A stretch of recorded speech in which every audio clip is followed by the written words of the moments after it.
Hello my friends, welcome back to Challenge Accepted. So we are going to use a Scraplift this time from Scrap Squad.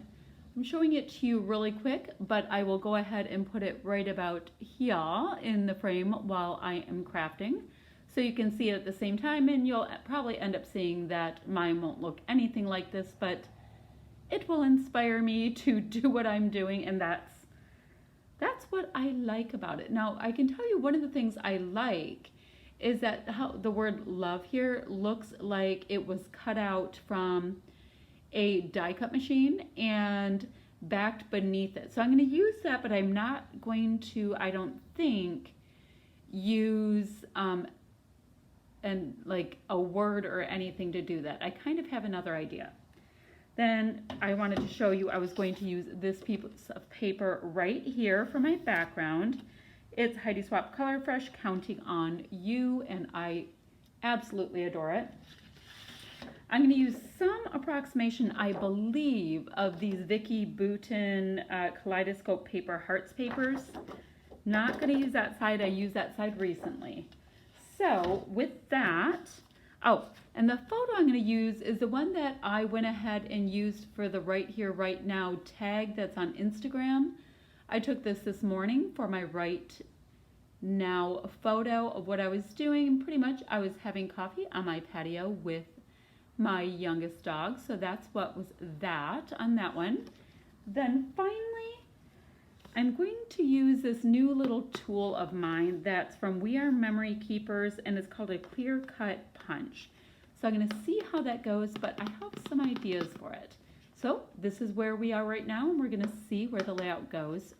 I'm going to go ahead and fast forward the next part a little bit, as I figure I'm not going to be going that fast during this layout. Okay, so I'll voice over the next part and zip along. Here we go.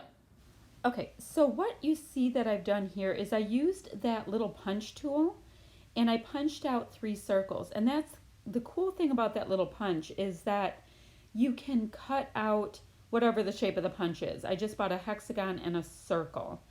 You can cut out in the middle of a paper wherever you want and use it that way, and you can back it with whatever and all that kind of stuff.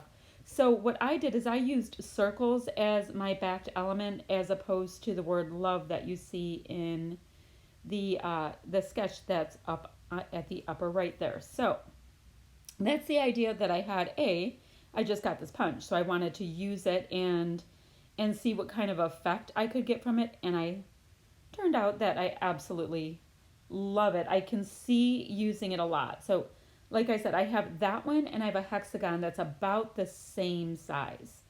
Okay, now if you can see in the Scraplift piece, there's kind of like this inky, distressing kind of thing on the upper left in that layout. So I wanted to do something in the same area on my layout, but this paper I'm using is already plenty kind of distressed and colorized, so I thought I would just go ahead and use a little bit more of that Heidi Swapp chartreuse paper and back it along the side there.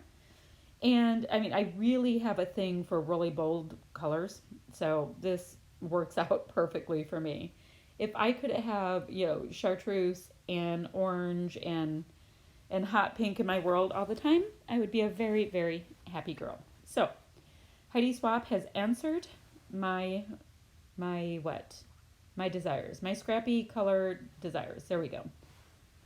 So I'm going to put the photo about there, and I do have a white border around the photo, just like the one in the Scraplift. That's about all that's going to look the same by the time we're done.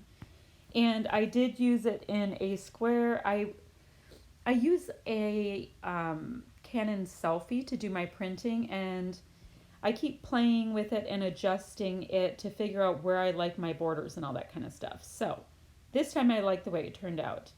That sticker I'm using right there is from the Heidi Swapp sticker book, and I'm using that kind of in place of where you see on the sketch that kind of inked, or I don't know, I don't think it's even inked, that little webbing stuff that they have right in about the same spot. All right, so you see that I have the entire Heidi Swapp cardstock sticker sheet, and I'm trying to see what's going to go where. And they do have, on the sticker sheet, there are these numbers that turned out to be not very sticky. I'm going to have to use a little liquid adhesive to really keep them down. But I was thinking that since it was kind of like a, what are you doing right this second kind of a challenge, that putting the date on it in a prominent spot was applicable. So I went ahead and see how they're just kind of sliding around. I went ahead and did that, and you're going to see me faff around with them a little tiny bit too much.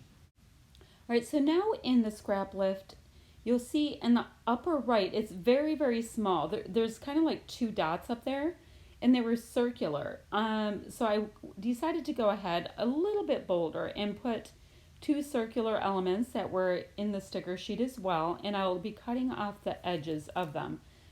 Sorry about my head. Yep, trying to figure out how to get those on all the way. I'm trying to figure out where exactly to set up my filming area on this new table I have. It's a lot bigger than my old one, and I'm having a tiny bit of growing pains. And then I actually looked up as well. Talk about filming difficulties.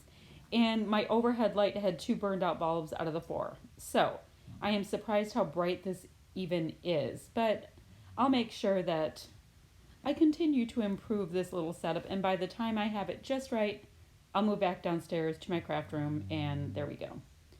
So, total digression. I'm just going ahead and taking a look at the goodies that are in the Heidi Swapp sticker book. I decided to put this sticker with all these words down there, which is kind of doing a play on the red embellishment that's in the Scraplift. So I'll build it up a little bit more and all that kind of thing, but that's where the thought process for that came in. So there was this cute little, it's a little black tab, and I have said how much I like black with bright colors. So that will be going in on top of where the photo is. And I'm going to go ahead and get ready to attach my photo so I can start working around it.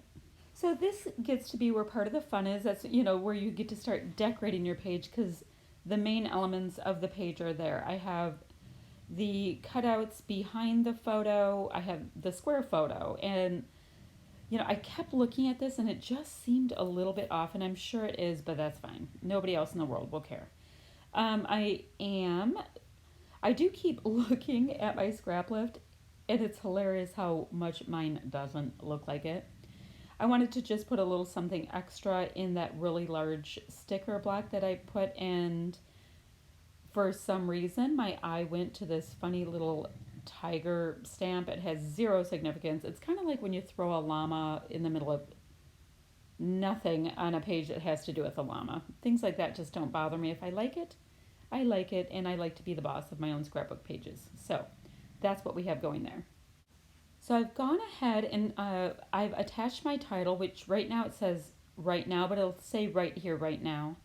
And I grabbed from another series. I'm doing a How to Kill a Kit with Style series, and I grabbed the alphas out of there. So little cheating in killing off that kit with just using that series, but I did not have any big enough alphas that matched in this current kit that I'm using that went with the Heidi Swapp stuff. I have these muted rose gold ones, and they just weren't going to work for this. So it's okay if I stole from myself. So these little alphas I'm going to use are from the sticker book, and thankfully they're sticking very nicely, and they're in this kind of turquoisey color. It has a little bit more green than what's in the sticker, but I always like contrast, and I always like as many colors as possible on my papers.